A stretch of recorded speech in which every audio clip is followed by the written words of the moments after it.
clignotant vert. Voilà. Merci, messieurs les rapporteurs. D'abord, je tiens à vous remercier pour la qualité quasi universitaire de vos travaux.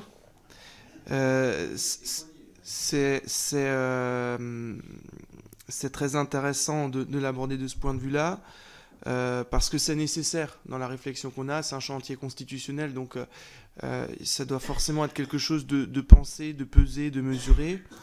Et en même temps, je pense qu'il faudra réussir à passer le cap d'en faire quelque chose d'un peu plus sexy et politique aussi, parce que la réalité, c'est que derrière ces théories juridiques, constitutionnelles, il y a des vraies modalités pratiques en matière d'amélioration de l'action publique, en matière d'amélioration, en matière d'aménagement du territoire, et finalement, il faut réussir à susciter l'adhésion de la population sur des projets comme cela. Surtout que dans un débat, on le sent bien, politique à venir, on va vouloir caricaturer la déconstruction de l'État-nation, alors que c'est pas du tout l'idée. On est plus là dans l'opérationnel. Et en gros, si je pouvais résumer moi ce que j'ai compris de votre intervention, c'est bien ça, c'est que cette différenciation, ça n'est rien d'autre qu'un nouvel outil opérationnel de l'action publique. Je suis forcément très attentif à toutes ces questions-là, étant élu alsacien, parce que la collectivité européenne d'Alsace, parce que le caractère frontalier qui génère finalement aussi une grande partie des discussions des compétences de cette collectivité européenne d'Alsace.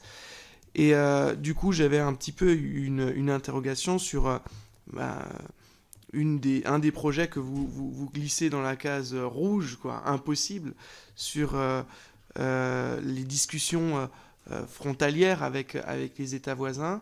La collectivité européenne d'Alsace, et notamment l'avant-projet de loi dont on a pu avoir connaissance, se construit un petit peu autour de cette notion de territoire frontière et de cette nécessité d'instaurer de nouvelles relations de dialogue transfrontalière.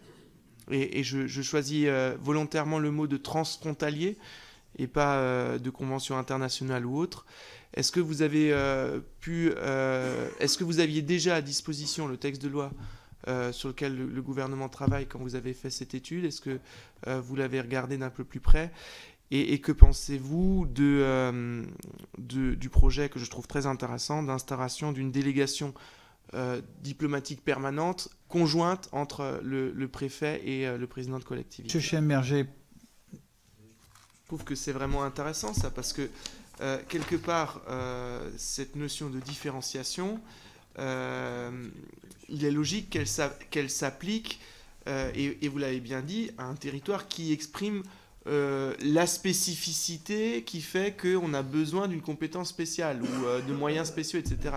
Et finalement, quand on a des EPCI au niveau local, dont on nous explique que finalement la différenciation, c'est déjà la règle dans les EPCI, à quelques nuances près, mais enfin, le principe même de l'EPCI, c'est qu'il part de la clause de compétence générale de la commune, et puis de la clause de compétence générale de la commune, il exclut des compétences aux communes dont l'EPCI va se saisir, grosso modo. Donc, grosso modo, un EPCI aujourd'hui peut exercer toutes les compétences qu'il souhaite, puisque à condition que ses communes membres soient d'accord. Les régions, elles sont en cours de fusion, et elles sont sur des territoires tellement hétérogènes que la spécificité d'un territoire pour mener une politique régionale, il va falloir se lever de bonne heure pour pouvoir la justifier. Parce que ce serait quand même cocasse qu'une région vienne demander de la différenciation pour une seule partie de son territoire. Enfin, là, c'est une interrogation qu'on peut se poser aussi. Est-ce qu'il est logique, d'un point de vue de la conception de la subsidiarité, qu'on confère à des collectivités territoriales des compétences spéciales qu'elles n'exerceraient que sur une partie de leur territoire et dont elles justifieraient qu'il n'est qu'une partie de leur territoire pour demander cette compétence spéciale?